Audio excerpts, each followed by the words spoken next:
City builder fans, history buffs, strategy gamers, lend me your ears. Pax Augusta is now here, an ancient city builder that eats, sleeps, and breathes that authentic Roman authenticity. From its ridiculously detailed aqueduct systems to the way you guide your citizens from humble shacks to luxury villas, it's all about building your dream Roman Empire. But it's not perfect. With all its crashes and bugs, this chariot might have one loose wheel too many. So is Pax Augusta truly the Roman city builder we've all been waiting for? Well, I'm Marco and I'm here to break this game down for you, and if you end up enjoying this video and want to see more like it, perhaps consider subscribing. But on with the video. So according to its Steam page, Pax Augusta aims to be the most authentic ancient city building simulation out there. You'll be building thriving cities, caring for your citizens, earning gold through production and trade, and constructing impressive monuments, all in your quest to strengthen your influence and maybe even become a Roman emperor. So this game has 3 main gameplay modes, not counting the tutorial. You get the campaign. This is your standard experience focused on building the greatest Roman Empire. You have the story mode, which you can think of it as a campaign with a slight narrative twist where you'll be undertaking missions in each city, like helping your dad out with some money and then trying to avoid losing at dice. Then you have the sandbox, and this is where all limits are off, allowing you to build the Roman city of your dreams without any restrictions. These modes generally handle quite the same, but I'll get into the specifics a bit later. For now, let's get into how the game actually plays. One of the first things that stood out for me in Pax Augusta was the city selection process. While story mode has some fixed locations, in campaign and sandbox, you actually get to travel across a regional map with your little horse-drawn cart to choose your starting city. So it doesn't have to be the very first one that you see. This regional map becomes important later, and it's a neat little twist on the typical city building experience. While the game doesn't explicitly tell you the map dimensions, like how big it is, you'll eventually learn the various layouts, making it easier to revisit areas later. Now, not all of these maps are exactly the same, with some offering unique resources like marble or brick that weren't available on others, which really influenced my approach to the game. When you start the game, a ship arrives at the edge of the map and you're off. Right at the start, this game leans heavily into realism. Before you can even lay down your first house, you need to establish the city's center. You see, the Romans were all about that structure.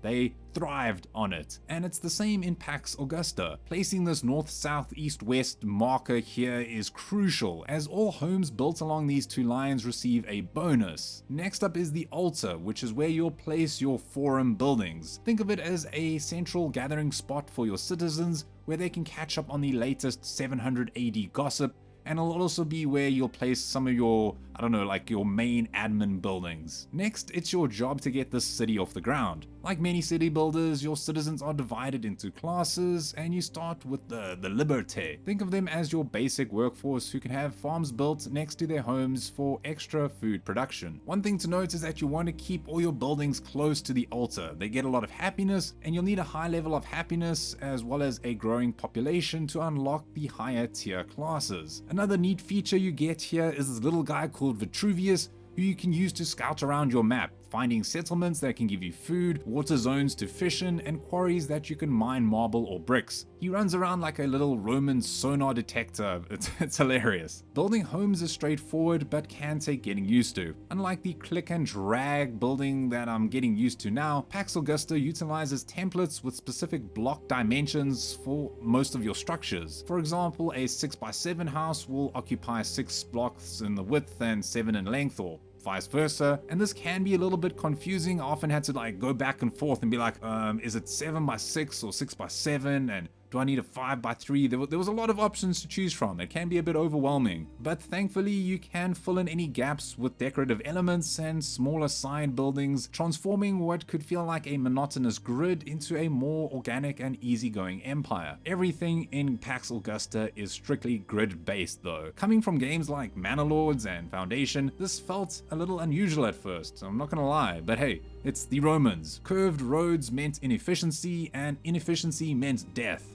I think, I don't know. Looking at the edges of the screen, the UI works. You can easily see your city's vital stats at any given time, and there are plenty of graphs to dig into if you want to analyze your performance even further. Overall, it felt like the old school Caesar and Pharaoh games for me. It gave me a lot of that nostalgia vibe to this game. Pretty quickly, you'll need to keep a close watch on your finances. If you run out of money, you'll start losing reputation, an interesting mechanic that's crucial for trading with nearby cities and eventually even applying to become part of the wider empire. Other essential resources to monitor include wood, marble, bricks, and food, especially that food. If your production can't keep up with demand, you can still trade these resources with other neighboring cities. You also need to construct buildings like a market, a pyre, which serves as your graveyard with a rather grim grill function, as well as a slave market. Yes, slavery was a significant aspect of Roman society, and it plays a big role in this game as well. One thing I wanted to point out was the graphics here. They lean towards a more realistic aesthetic rather than a cute or cozy one. Honestly, I was a little hesitant at first. It felt a bit dark and somewhat crude, but eventually after a few hours in, my city started to take shape and I began to really appreciate this visual style. For this level of realism, I think it works, and once I got into the details of all those individual buildings and zooming in, I was like, yeah, give me more of that sexy white marble. Eventually things start to pick up in the mid-game. This is where careful road planning becomes crucial because your mid-tier citizens have more complex needs, like bathhouses, fire stations, theaters, and a whole lot more. And placement of most of these buildings is key. Maybe you'll be wanting to hire some famous gladiators and theater groups from across the land, and now maybe your city will be looking significantly more Romanish or Romany. Your citizens will also start demanding more advanced structures like walls, hospitals, and of course those aqueducts. These aqueducts are intricate structures with a surprising number of options, from those that run through walls to those that go over roads. I mean, for a realistic Roman city builder, this is definitely an aspect you want to invest some time in, and they nailed it. Overall, the game is a lot of fun. But is Pax Augusta worth buying right now? Well, let's break down the pros and cons. On the positive side, the game has a distinct visual style. While the intense realism might not appeal to everyone, as I mentioned, I think it fits the setting quite well. Once your city starts to develop, it truly begins to resemble a real Roman city, and coupled with that majestic soundtrack going on in the background you can hear, I could easily lose hours playing, and I often did. Which then brings me to the replayability. The story mode offers around 8 to 12 hours of gameplay depending on your style, but I suspect most players will gravitate towards the campaign mode. A great feature here is that once you've maxed out your city, you can just transfer all your gold to a personal savings account, I like to call it, travel to a new region, and then establish a new settlement, and then take what you've learned and apply it here. Plus, because each map is different, it'll let you test out different playstyles. Yes, your end goal is the same, but it's cool achieving it in different ways. And with the limited space available, you won't always get to construct every building, so your cities can end up looking quite different. Then comes my favorite part in city builders: pimping them out. Yes, the decorations don't make your citizens any happier, but it definitely makes your city look more natural. It took me a while to find the gardens tab in the decor section, so now I can easily see myself spending hours on creating more original designs. So as you can tell, I really enjoyed this game. But onto those negatives, and these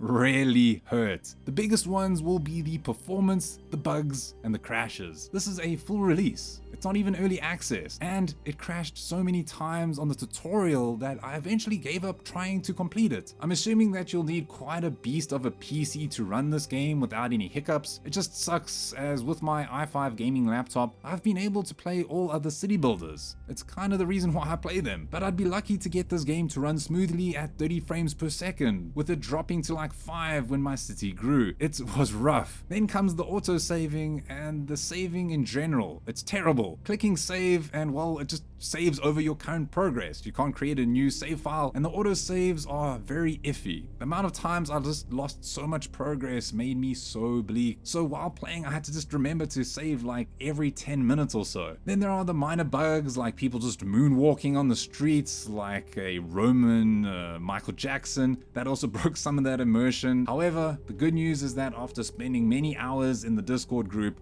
I could tell improvements were on the way. I mean, this game was made by one person, so big respect, my guy. So weighing all of these pros and cons up, is it worth playing and getting right now? Well, I think it'll depend on the person. Do you love realistic city builders, have an impressive gaming PC, and don't mind the occasional crash and bug here and there? Well then, I'd highly recommend Pax Augusta. However, if you're unsure, if you're on the fence, then I'd say wait a few weeks until most of the glitches have been fixed, or maybe even wait for a bigger sale. The game costs around $20 with its launch sale at 20% off, which I think is quite expensive for a game that still feels a bit unfinished in some areas. But what do you think? Is this the city builder you've been wanting this whole time? Let me know in the comment section below. But other than that, it's Marco here from Easily Distracted Games, and as always, don't stop gaming.